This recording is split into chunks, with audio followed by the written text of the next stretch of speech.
Bismillahirrahmanirrahim. Assalamualaikum warahmatullahi wabarakatuh.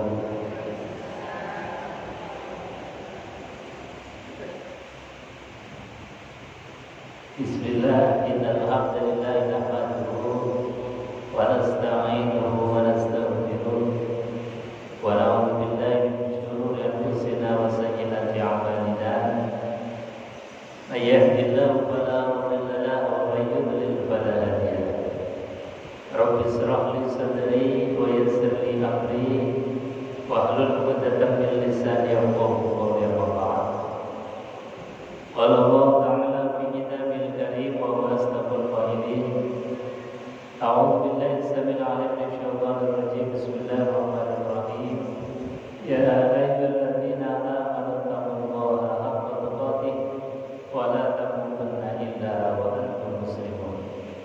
Shadaqallahul 'azim wa shadaqa rasuluhul karim wa nahnu 'ala dzalika minasyahidin walhamdulillahi rabbil alamin. Ibu-ibu jemaah pengajian Masjid At-Taqwa yang dimuliakan Allah Subhanahu wa taala. Pertama dan yang paling utama tentu tidak ada kalimat yang patut kita ucapkan kecuali bersyukur kepada Allah biqaulina alhamdulillahirabbil alamin. Kedua kalinya salawat dan salam kita haturkan kehadiran baginda Nabi besar Muhammad sallallahu alaihi wasallam yang dengan kita bersalawat kepada beliau harapannya kita akan mendapatkan syafaatul uzma, pertolongan yang besar dari Rasulullah kelak di akhirat nanti. Amin Allahumma amin. Ibu-ibu jemaah pengajian yang dimuliakan Allah, alhamdulillah sore hari ini kita bisa hadir kembali meskipun dalam keadaan hujan tidak menghalangi kita untuk istiqomah ngaji bareng, belajar bareng. Dan istiqomah itu kata para ulama, al-istiqomah khairun min alfi karamah. Istiqomah continue terus menerus itu lebih utama dibandingkan keramatnya para wali. Jadi wali itu diberikan keutamaan namanya karamah. Kalau Nabi, Rasul itu namanya mukjizat. Keramatnya para wali itu masih kalah dengan orang yang istiqomah. Ngaji istiqomah meskipun dalam keadaan hujan. Ini karamahnya luar biasa.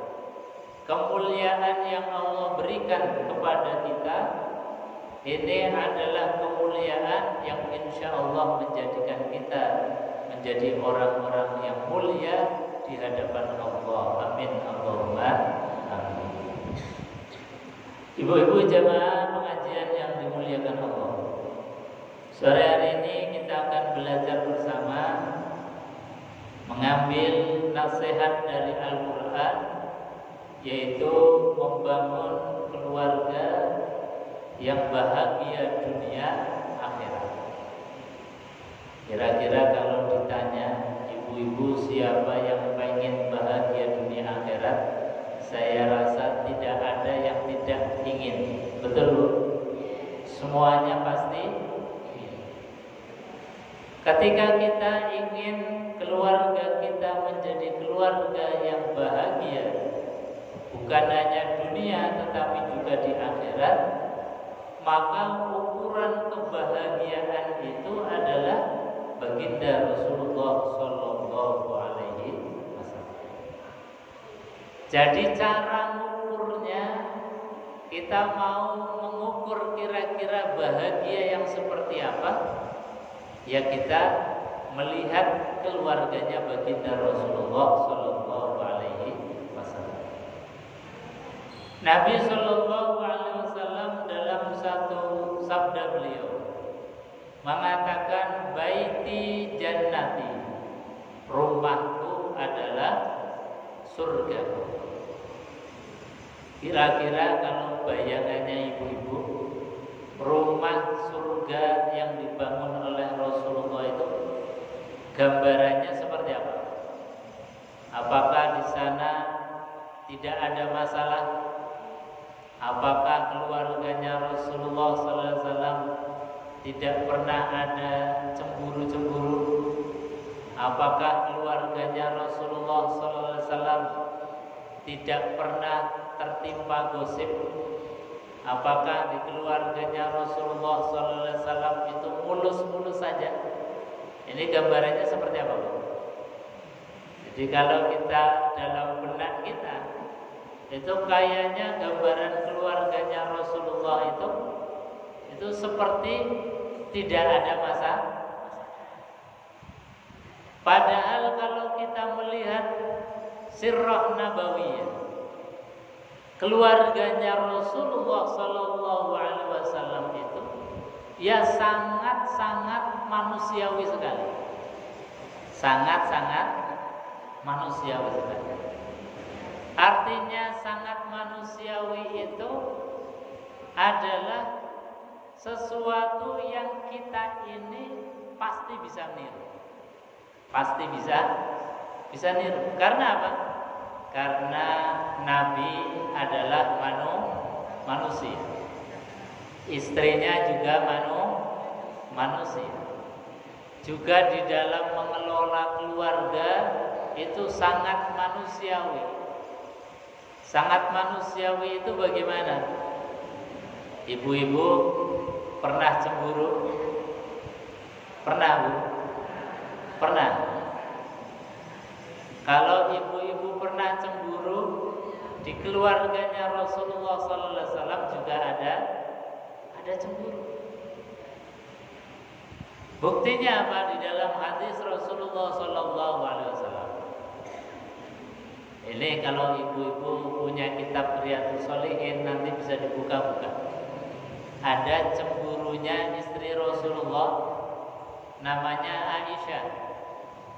Aisyah itu istri yang paling muda Rasulullah SAW.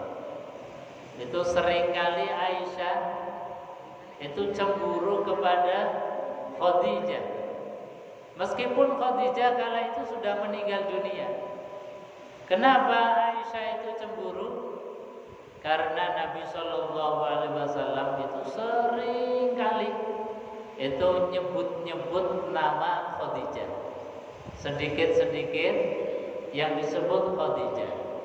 Nanti kalau ada apa-apa ngasih hadiah, yang dikasih tetangga, teman, saudaranya Khadijah. Kadang-kadang Rasulullah Sallallahu Alaihi Wasallam menyembelih kambing juga sama, dagingnya dibagi-bagikan kepada keluarganya Khadijah. Sampai-sampai statement ucapannya Aisyah ngomong begini, wahai Rasulullah, kok koyo-koyo gak ada perempuan lain kecuali Khadijah. Padahal istri Rasulullah SAW banyak, tetapi kenapa yang sering disebut itu adalah Khadijah? Ini membuat cemburu istri Rasulullah SAW yang lain. Artinya apa, ibu-ibu? Bahwa cemburu itu adalah fitrahnya manusia. Apalagi ibu-ibu.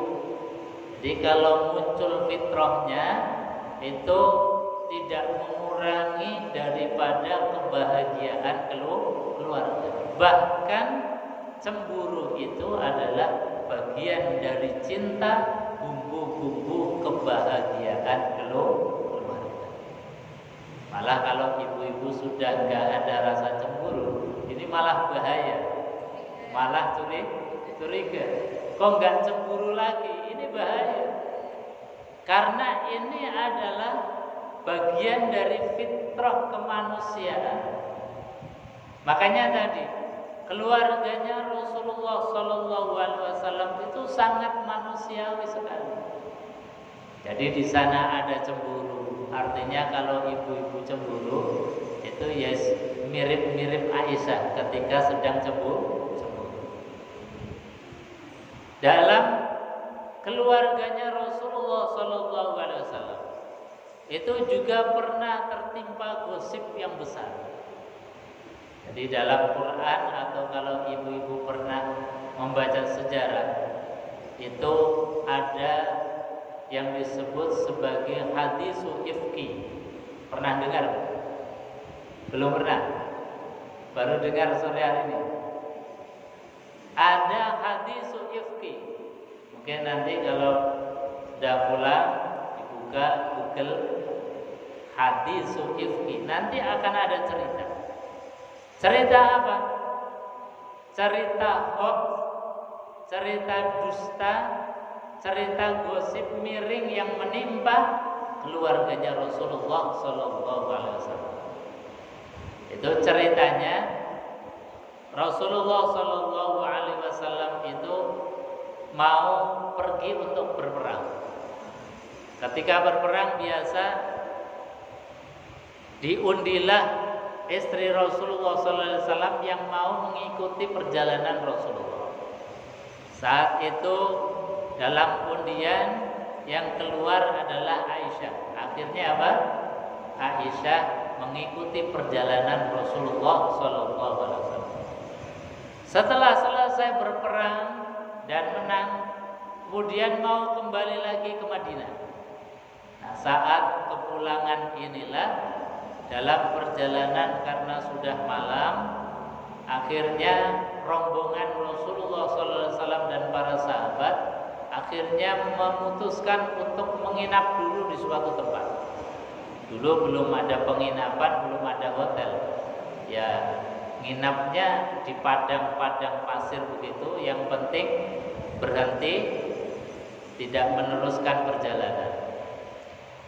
Ketika berhenti ini, Aisyah itu ingin buang hajat, mau ke belakang. Akhirnya Aisyah ini menjauh dari kerumunan, menjauh dari rombongan. Setelah selesai buang hajat, kembali lagi. Nah, saat kembali itulah Aisyah memegang lehernya, kemudian ternyata di lehernya itu sudah tidak ada kalung beliau. Akhirnya Aisyah kembali lagi mencari di tempat yang tadi beliau buang hajat. Ketika beliau kembali lagi ke kelompok, ternyata rombongan ini sudah berangkat. Tidak tahu kalau Aisyah ini sedang keluar mencari kalungnya yang hilang. Akhirnya Aisyah kemudian karena sudah ditinggal rombongan, beliau tiduran di situ, menunggu nanti kalau ada sahabat yang mungkin nanti mengetahui kalau beliau itu tertinggal, kemudian menyusul kembali. Walhasil beliau kemudian tertidur. Nah, ini ada sahabat yang dari belakang biasa nyisir. Barangkali ada tentara atau sahabat-sahabat yang mengikuti Rasulullah yang ketinggalan. Ini biasa ada sahabat yang tugasnya sapu jaga, membersihkan atau barangkali ada orang-orang yang tertinggal. Nah, betul ketika sahabat Sofyan tadi sampai ke tempat yang tadi rombongan singgah, disitulah kemudian dilihat ada seorang perempuan lagi tidur ditutupi dengan kerudungnya beliau. Akhirnya tahu bahwa yang sedang tidur adalah Aisyah. Walhasil kemudian bersama Sofyan ini beliau dinaikkan ke onta, akhirnya bareng-bareng menuju ke Madinah. Nah, inilah yang kemudian dijadikan alat provokasi orang-orang kafir, dijadikan sebagai bahan untuk menghujat Rasulullah Sallallahu Alaihi Wasallam, untuk membuli Rasulullah Sallallahu Alaihi Wasallam. Akhirnya apa? Dihembuslah fitnah bahwa Aisyah ini berselingkuh, Aisyah ini sengaja menunggu Sofyan dan lain sebagainya. Biasa cerita ini kemudian kalau sekarang itu dibuat viral. Dan betul kabar tentang hal yang buruk yang dialami oleh Aisyah Ummul Mukminin tidak begitu lama sudah menyebar ke seantero dari Arab, Jazirah Arab. Sudah beritanya kemana-mana. Padahal zaman dulu belum ada WA, belum ada sosial media. Tapi beritanya, karena biasa kalau berita-berita yang model ini biasanya cepat viral. Di zaman itu saja sudah viral. Sampai Rasulullah Shallallahu Alaihi Wasallam pun terpengaruh oleh berita-berita. Karena apa? Faktanya Aisyah itu kembali ke Madinah itu bukan bareng rombongan, tetapi bareng dengan Sofyan. Padahal Sofyan tadi tugasnya adalah sapu jagat untuk membersihkan barangkali ada sahabat-sahabat yang tertinggal. Rasulullah Shallallahu Alaihi Wasallam pun terpengaruh. Bahkan Abu Bakar As-Siddiq yang merupakan orang tua Aisyah ini juga ikut terpengaruh. Rasulullah Shallallahu Alaihi Wasallam sampai beberapa hari itu tidak menegur Rasulullah Shallallahu Alaihi Wasallam. Kalau bahasanya kita neng-nengan, dieman. Jadi ibu-ibu kalau diem-dieman sama suami itu berarti ini sangat manusiawi. Rasulullah pun sama, pernah ngalami demikian. Akhirnya apa? Beliau Rasulullah Shallallahu Alaihi Wasallam berdoa kepada Allah untuk ditunjukkan hal yang sejatinya yang menimpa Aisyah itu seperti apa. Ini akhirnya kemudian turunlah surat An-Nur ayat 11 sampai ayat-ayat berikutnya itu dalam rangka membersihkan nama Ummul Mukminin Aisyah radhiyallahu anha. Jadi Allah Subhanahu wa taala yang langsung turun tangan untuk meluruskan kejadian yang sebenarnya, supaya tidak ada lagi fitnah, supaya tidak ada lagi bulian kepada Rasulullah SAW dan keluarga beliau. Akhirnya setelah ayat ini turun, Rasulullah SAW yang tadi dalam keadaan diam, tidak mau berbicara dengan Aisyah, ketika ayat ini turun, ayat ini digambarkan sebagai ayat yang turunnya terberat, sampai Rasulullah Shallallahu Alaihi Wasallam itu keluar keringat dinginnya. Jadi pucat pasi, keluar keringat dingin, bahkan beliau itu hampir pingsan. Ini ayat-ayat yang sering turun kepada Rasulullah SAW kan bentuknya macam-macam. Ada yang melalui malaikat Jibril, dibisikkan kepada Rasulullah SAW. Ada yang menyerupai suara seperti suara lonceng kuda. Ada macam-macam bentuknya. Nah, termasuk ayat yang ketiga Allah membersihkan, meluruskan kejadian yang sebenarnya, yaitu tentang peristiwa yang dikenal dengan hadisul ifki, berita bohong, berita hoax yang menimpa Aisyah. Ini Allah Subhanahu wa taala kemudian menurunkan ayat bahwasanya itu adalah fitnah yang dibesar-besarkan oleh orang-orang kafir.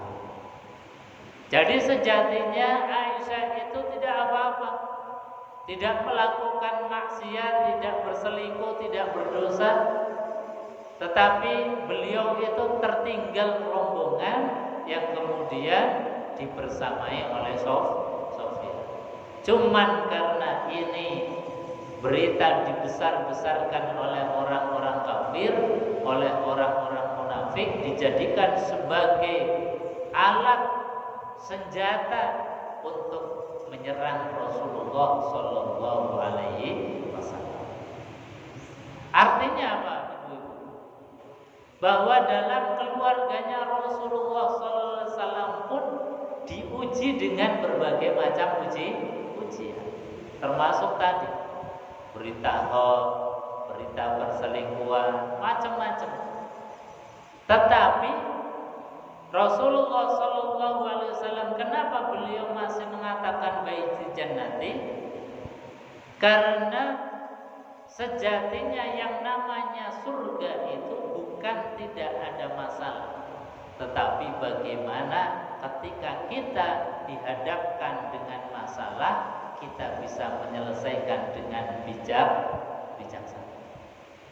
Ini contoh dari Rasulullah SAW. Jadi jangan gambarkan kalau kita nyontoh keluarganya Rasulullah, kemudian keluarga yang tidak pernah diuji, karena tidak ada satu orang pun, tidak ada satu keluarga pun yang tidak diuji oleh Allah. Kira-kira ada nggak yang ibu-ibu keluarganya nggak pernah diuji? Nggak pernah ada.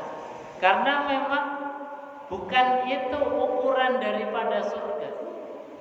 Jadi jangan pernah bayangkan keluarga surgawi, keluarga yang nggak pernah diuji, nggak akan pernah ada. Karena Allah sudah berjanji di dalam Al-Quran, am hasibtum an tadkhulul jannah walamma ya'tikum mathalul ladzina khalau min qablikum massatuhumul ba'sa wad-dharra wazulzilu hatta yaqular rasul wal ladzina amanu mata nasrullah. Kata Allah dalam Quran, am hasibtum an tadkhulul jannah, jangan pernah menyangka kita akan diberikan kebahagiaan termasuk surganya Allah. Jangan pernah menyangka kita akan bahagia.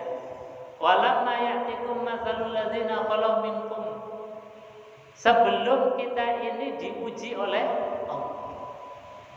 Jadi ujian ini adalah kepastian hidup. Jadi kepastian hidup. Am hasibtum an tadkhulul jannah walamma ya'tikum matsalul ladzina khalau min qablikum. Ujiannya apa? Masathumul ba'sa. Kita akan dihadapkan kepada al-ba'sa, kesempitan. Kesempitan macam-macam. Kadang diuji dengan sempit ekonomi. Kadang diuji dengan sempit hati. Mungkin ekonominya banyak berlimpah, tapi kadang hati ini merasa sempit. Kenapa? Karena kita jauh dari Allah Subhanahu wa ta'ala. Kenapa hati kita sempit?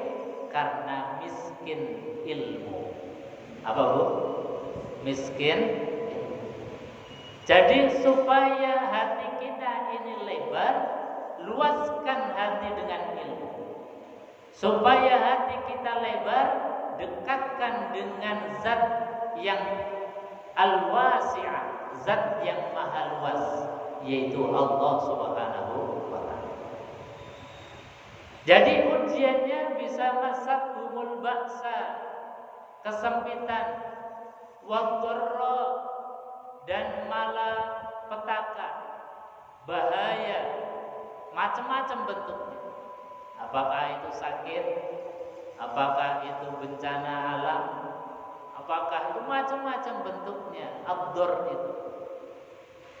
Jadi ujian ini pasti. Jadi kadang-kadang ujiannya tadi apa? Rasa sempit. Sempit hati, sempit ekonomi, sempit pikiran. Ini adalah ujian.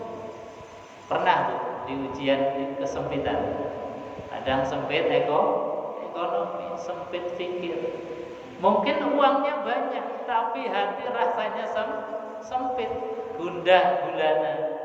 Rasanya kemudian nggak tenang. Nah, kalau sudah mulai ada rasa khawatir, rasa tidak tenang, was-was, itu sebetulnya alarm. Alarm apa? Kata Rasulullah Shallallahu Alaihi Wasallam, kalau kita lagi defisit kebaikan, maka Allah datangkan al-huzn, rasa sedih, rasa sempit hatinya. Jadi kalau kita ini lagi sedih, lagi nggak karuan perasaan kita, hati-hati, itu alarm kebaikan kita lagi defisit. Kalau itu lagi datang kepada kita, lekas-lekaslah beramal soleh. Bentuknya macam-macam. Bisa menghadiri pengajian, bisa membaca Quran, bisa silaturahim dengan tetangga, bisa bersedekah, bisa memperbanyak sholat sunnah. Macam-macam bentuknya untuk memperbanyak amal soleh kita.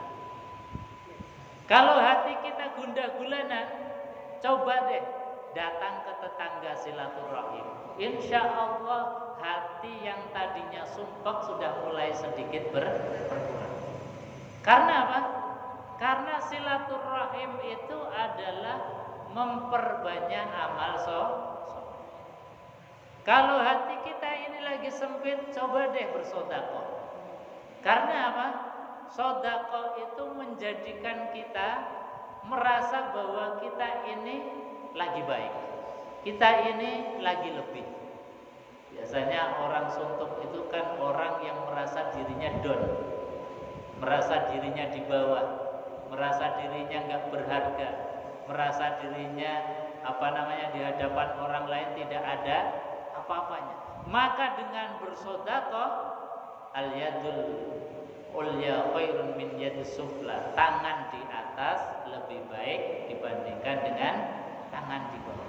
Maka orang yang bersedekah merasa dirinya punya nilai manfaat untuk orang. Jadi sekali lagi, kalau tadi sedang diuji oleh Allah Subhanahu wa taala, karena ujian itu adalah satu kepastian. Ujiannya apa? Masathul ba'sa wa dharra wa zulzil. Guncangan. Guncangan itu berarti kecil atau besar? Besar. Tadi kalau masathul ba'sa wa dhar itu mungkin masih ujiannya agak kecil. Jadi masih sempit, ya paling mungkin rasa kita saja, hati kita saja yang perlu dilebarkan. Tapi kalau ujiannya itu sudah wazulzil, itu goncangannya dahsyat. Keluarga yang mungkin keluarga sudah mulai ada masalah besar, bukan hanya sekedar diem-dieman, tapi sudah mulai banyak yang campur tangan. Kalau tadi diem-dieman paling suami sama istri, tapi kalau sudah wazulzil itu sudah banyak yang campur tangan. Mertua campur tangan, orang tua campur tangan, saudara campur tangan, bahkan mungkin sudah sampai ke meja pengadilan. Itu namanya zulzil. Dan zulzil ini bentuknya macam-macam. Bisa goncangan yang ada di alam, kalau keluarga aman, santai, tidak ada masalah. Mungkin zulzilnya, goncangannya itu adalah alam ini. Apakah gempa bumi? Apakah zulzil itu berupa sosial kehidupan kita? Seperti misalnya kita sekarang ini lagi mau pilpres, ini kan kalau di media sosial itu zulzil. Kalau kita ini hatinya itu nggak sabaran, rasanya sama teman yang beda pilihan itu sudah nggak pengen nyapa. Ini juga ujian, namanya zulzil. Kalau tidak dikelola, dimanage dengan baik, ini bahaya. Jadi sekali lagi, dalam kita membangun bahtera rumah tangga, jangan pernah ada satu gambaran mencontoh Rasulullah, keluarganya Rasulullah SAW itu yang tidak ada konflik, tidak ada masalah, salah besar. Karena apa? Setiap manusia pasti diuji oleh Allah Subhanahu wa ta'ala. Karena tadi janjinya Quran, am hasibtum an tadkhulul jannah walamma ya'tikum masalul am hasibtum an tadkhulul jannah walamma ya'tikum masalul ladzina khalau min qablikum masathumul ba'sa wadh-dharra waz-zulzil hatta yaqula rasul, sampai nabi pun demikian diuji. Jangan pernah menganggap bahwa nabi itu enggak pernah diuji. Semua nabi, dari Nabiullah Adam sampai dengan Nabiullah Muhammad sallallahu alaihi wasallam. Coba misalnya Nabiullah Nuh alaihi wasallam. Beliau nabi, rasul, dakwah kemana-mana, sampai istrinya sendiri didakwai gak mempan, sampai anaknya sendiri didakwai tidak mau. Itu kan sebetulnya ujian terberat. Wong seorang nabi, seorang rasul dakwah kemana-mana, mendakwai istrinya sendiri, mendakwai anaknya sendiri, itu nggak bisa. Disuruh naik perahunya malah lari ke gunung. Ini ujian mentalnya kepada Nabiullah Nuh alaihi wasallam luar biasa. Dan nabi-nabi pun sama, semuanya diuji oleh Allah Subhanahu wa taala. Jadi Quran sampai mengatakan hatta am hasibtum an tadkhulul jannah walamma ya'tikum mathalul ladzina khalau min qablikum massatuhumul ba'sa wadh-dharra waz-zulzil hatta yaqula rasul, sampai rasul pun diuji oleh Allah Subhanahu wa taala. Bahkan nabi ketika diuji dengan perang, melawan musuh, melawan orang-orang kafir. Pernah nabi hampir kalah sampai terperosok masuk ke dalam lubang. Beliau kemudian berdarah-darah kakinya, masuk ke dalam lubang, dan hampir saja baginda Rasulullah SAW itu terkena anak panah. Ini ujian besar. Mata Nasrullah, sampai Nabi mengatakan, karena ya maklum Nabi juga manusia. Beliau mengatakan, mata Nasrullah, wahai Allah, kapan pertolonganmu akan datang? Nabi saja, kalau bahasanya kita, kalau Nabi nggak pantas dikatakan ngeluh. Tapi kalau bahasanya kita ngeluhnya mata Nasrullah, kapan pertolonganmu akan datang? Saking bertubi-tubinya ujian kepada Rasul. Maka langsung dijawab oleh Allah Subhanahu wa taala, ala inna nasrullahi qarib. Wahai Rasulullah, ketahuilah bahwasanya pertolongan Allah Subhanahu wa taala qaribun, sungguh amat sangat dekat sekali. Artinya apa ibu-ibu? Ujian yang Allah berikan kepada kita, baik individu maupun keluarga kita, itu sebetulnya kata Allah, ala inna nasrullahi qarib. Ketahuilah, kuncinya adalah sangat dekat sekali. Polisi atau solusinya kata Allah itu sangat dekat sekali, nggak usah jauh-jauh. Kenapa nggak jauh-jauh? Karena karena sebetulnya kunci daripada ujian Allah Subhanahu wa taala itu terletak di hati kita. Terletak di hati kita. Ujian sebesar apapun, kalau kita menerimanya dengan wadah hati yang luas, wadah hati yang lapang, itu maka ujian sebesar apapun gak terasa. Contoh, di dalam Al-Quran diterangkan tentang kisahnya Nabiullah Ayyub alaihissalam. Pernah dengar ceritanya Nabi Ayyub? Nabi Ayyub itu nabi yang dulunya kaya raya, keluarganya harmonis. Jadi kaya raya, keluarganya harmonis. Beliau juga ganteng, tampan, tidak pernah ada penyakit yang menempel di tubuh beliau. Tapi kemudian apa yang terjadi? Diuji oleh Allah, menguji kesabarannya Nabiullah Ayyub alaihissalam.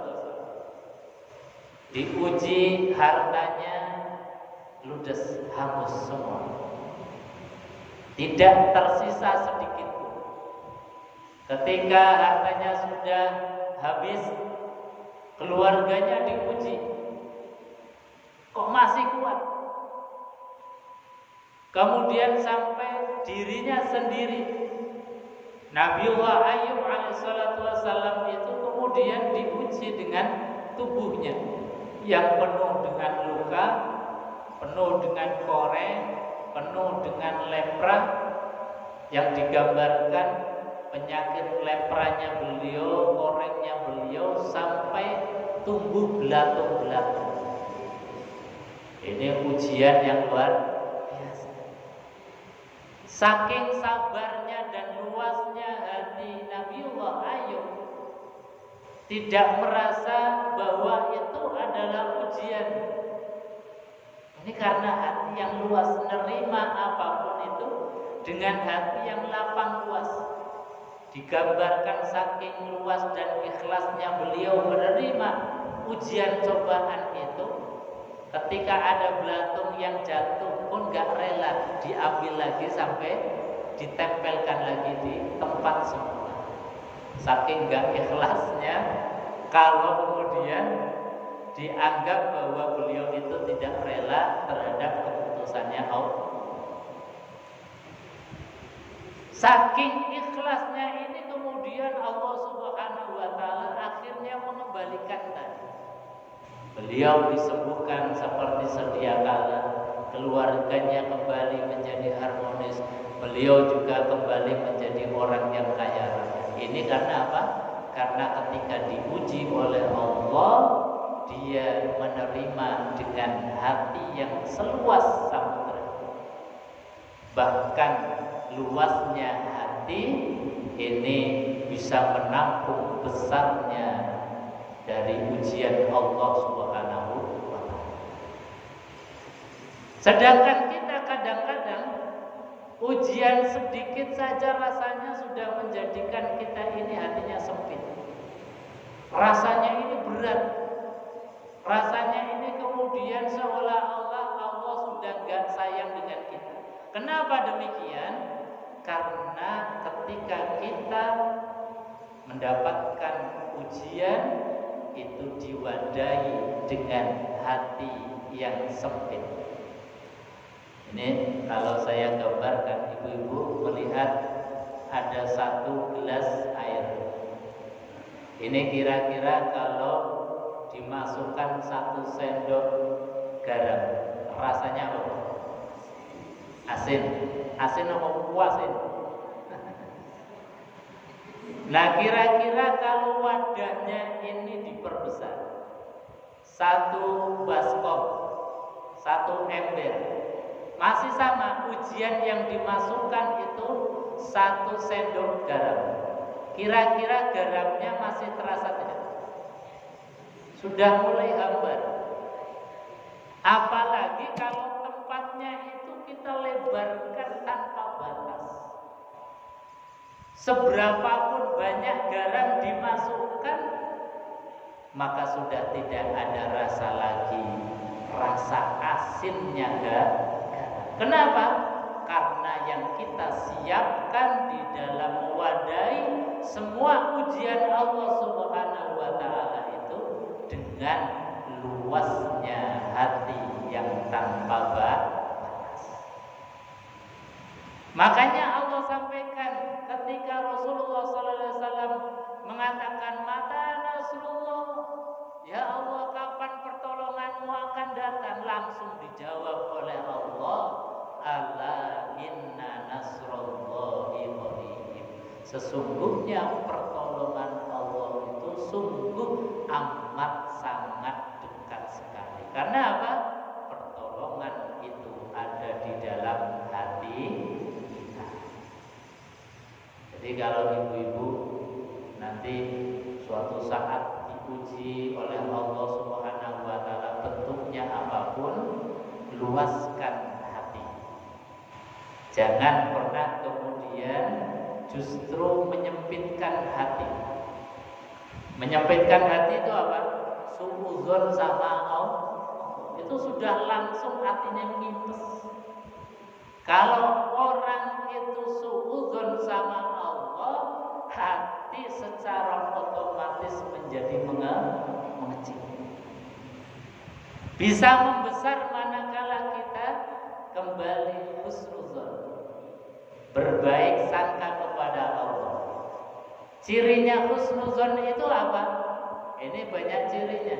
Di antaranya adalah lisan mudah mengucapkan alhamdulillah.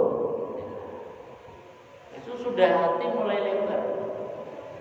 Sama ketika kita diuji dengan penyakit, kalau kita suudzon sama Allah, itu langsung hati itu mengecil. Pintu-pintunya sudah mulai menutup. Tapi kalau kita buka dengan hati yang lebar, dimulai dengan husnuzon kepada Allah. Husnuzonnya apa? Ya Allah, alhamdulillah, kok Engkau paringi sakit, berarti ada dosa-dosa yang perlu digugurkan. Berarti ada dosa-dosa yang perlu ditipek dengan sakitku ini. Alhamdulillah ya Allah. Mudah-mudahan sebagaimana Rasulullah SAW sampaikan, bahwasanya semua penyakit, termasuk penyakit panas, batuk, itu bagian dari penggugur dosa. Jadi sekali lagi, hati ini kita buka. Bukanya dengan apa?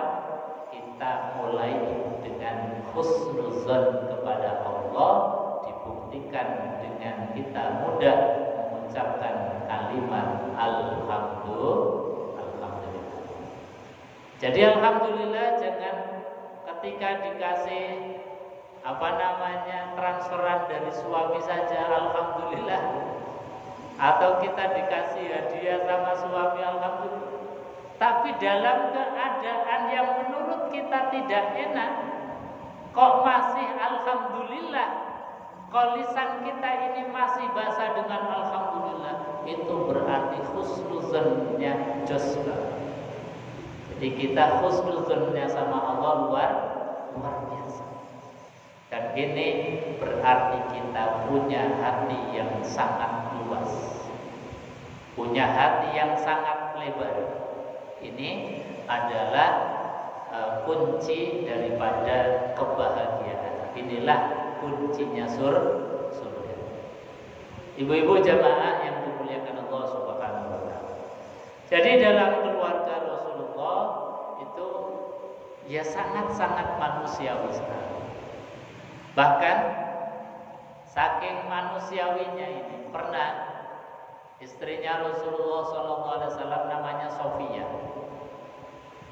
Mungkin pas itu Sofia lagi belanja banyak dan pengen masak enak. Karena belanja banyak dan masak enak, yang waktu itu Rasulullah SAW sedang berada di rumahnya Aisyah. Beliau kepikiran, akhirnya apa? Beliau masak, kemudian masakan ini diantarkan ke rumahnya Aisyah, niatnya untuk Rasulullah Shallallahu Alaihi Wasallam. Sesampainya di rumahnya Aisyah, ini kebetulan Rasulullah ini sedang kumpul dengan para sahabat. Di situ juga ada Aisyah. Beliau Sofia ini mengaturkan makanan yang tadi beliau masak, sampaikan kepada Rasulullah. Tapi kemudian yang nerima adalah Aisyah. Bukan diterima matur nuwun, dibawa masuk untuk dimakan bareng-bareng, tetapi di hadapan Rasulullah Shallallahu Alaihi Wasallam makanan tadi ditumpahkan. Nah, kalau model ibu-ibu ngamuk napa boten? Sudah repot-repot masak, repot-repot ngantar ke rumahnya Rasulullah, sampai di rumahnya Rasulullah ditumpahkan oleh Aisyah. Kalau model istri sekarang sudah ngamuknya itu enggak berber. Tapi apa Rasulullah Sallallahu Alaihi Wasallam di dalam menyelesaikan konflik ini, masalah ini, apakah Rasulullah Sallallahu Alaihi Wasallam kemudian ikut naik pitam, ikut marah? Beliau Rasulullah Sallallahu Alaihi Wasallam itu betul-betul luar biasa, punya wisdom, kebijaksanaan yang luar biasa. Dan inilah yang disebut sebagai baiti jannati. Kepala keluarga harus dingin kepalanya. Semarah apapun harus bisa mereda. Nah, inilah Rasulullah. Apa yang dikatakan oleh Rasulullah? Wahai Sofia, tidak usah berkecil hati, tidak usah marah. Karena apa? Apapun yang kau masak, apapun yang kau bawa yang ditumpahkan oleh Aisyah, tidak ada satu butir pun yang tidak berpahala surganya Allah Subhanahu wa taala. Tidak ada satu pun yang sia-sia. Artinya apa? Meskipun engkau masak yang niatnya untuk dahar Rasulullah dan belum sempat dimakan oleh Rasulullah, tetap itu berpahala surga. Maka sabarlah wahai Sofia, karena Aisyah ini lagi dalam keadaan cemburu. Sudah biarkan saja, orang cemburu mah biasa seperti itu. Jadi jangan kemudian cemburu dilawan cemburu, cemburu dilawan kemarahan. Nah, inilah yang harusnya kita belajar banyak terhadap istri-istrinya Rasulullah Sallallahu Alaihi Wasallam di dalam mengelola berbagai macam problem, masalah. Maka dahulukan kita ini dengan hati yang lapang tadi. Jadi tadi kalau ini Sofia hatinya sempit, pasti marahnya sama dengan marahnya Aisyah. Dan kalau Rasulullah SAW pun sama dengan kebiasaan atau laki-laki yang lain, pasti marah. Karena apa? Menumpahkan di hadapan para sahabat. Itu kan seperti tidak menghargai laki-laki. Jadi pasti akan ikut marah, tapi tidak dengan Rasulullah Sallallahu Alaihi Wasallam. Artinya apa? Bahwa kalau memang fitrah cemburu itu mau diluapkan, itu memang fitrah, boleh-boleh saja, sebagaimana Aisyah meluapkan kecemburuan. Begitu juga Sofia yang diberikan oleh Rasulullah Sallallahu Alaihi Wasallam sebuah motivasi dan kabar gembira bahwa tidak ada satupun yang tumpah itu yang sia-sia, kecuali semuanya adalah berpahala surganya Allah. Jadi kalau Sofia betul-betul niatnya ikhlas karena Allah, meskipun tidak jadi dimakan oleh Rasulullah, tidak mengapa, karena tetap pahalanya sama. Bahkan ketika beliau mampu meredam emosinya, maka kata Allah Subhanahu wa taala, wa in karihtumuhunna fa'asa an takrahu syai'an wa yaj'alallahu fihi khairan katsira. Kalau kita bisa mengelola rasa marah, Allah jadikan saat yang demikian itu kebaikan yang sangat banyak. Ladang pahala digelar oleh Allah Subhanahu wa taala kalau bisa meredam. Makanya di antara ciri orang muttaqin alladzina yunfiquna fis sarra wad dharra wal kadziminal ghaidz. Jadi orang yang bertakwa itu adalah orang yang bisa manage mengelola al-ghaidz, rasa marah. Kalau marah mau diekspresikan monggo, tapi tidak jadi apa-apa. Tidak punya nilai kelebihan manfaat apa. Sia-sia saja. Tapi kalau marah kemudian dikelola dengan baik, dikeluarkan menjadi rahmah, wah ini adalah potensi sumber energi yang luar biasa. Nah, seperti kita ibu-ibu, ini kita ngaji bisa suaranya kedengaran dari belakang, kita ngaji terang benderang, itu kan karena ada listrik. Listrik itu sumbernya macam-macam. Ada panas bumi, ada petir, ada gelombang lautan, ada macam-macam. Dulu petir, panas bumi itu enggak dikelola, maka ya enggak ada manfaatnya apa. Tapi ketika kemudian orang itu sudah punya ilmunya, bagaimana mengelola petir, mengelola panas bumi, mengelola gelombang lautan, dengan ilmu kemudian dikelola dengan baik, akhirnya apa? Menjadi sesuatu yang sangat berarti, berharga untuk kehidupan kita.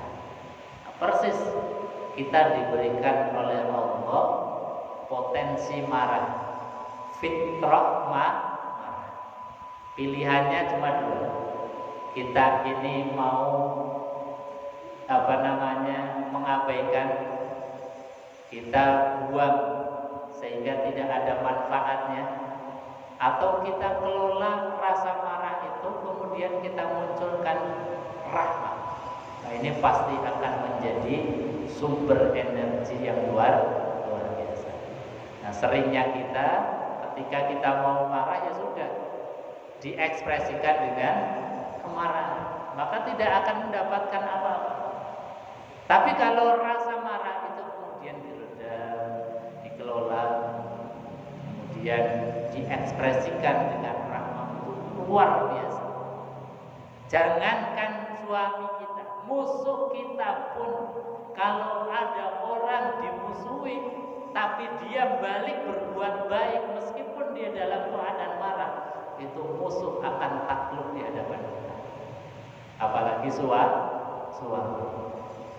Jadi itulah di dalam mengelola bahtera rumah tangga kita supaya kita menjadi orang yang bahagia di dunia dan bahagia di akhirat. Amin Allahumma amin. Ibu-ibu jamaah yang dimuliakan Allah, saya kira itu mungkin yang bisa kami sampaikan. Barangkali ada yang mau ditanyakan satu atau dua menit.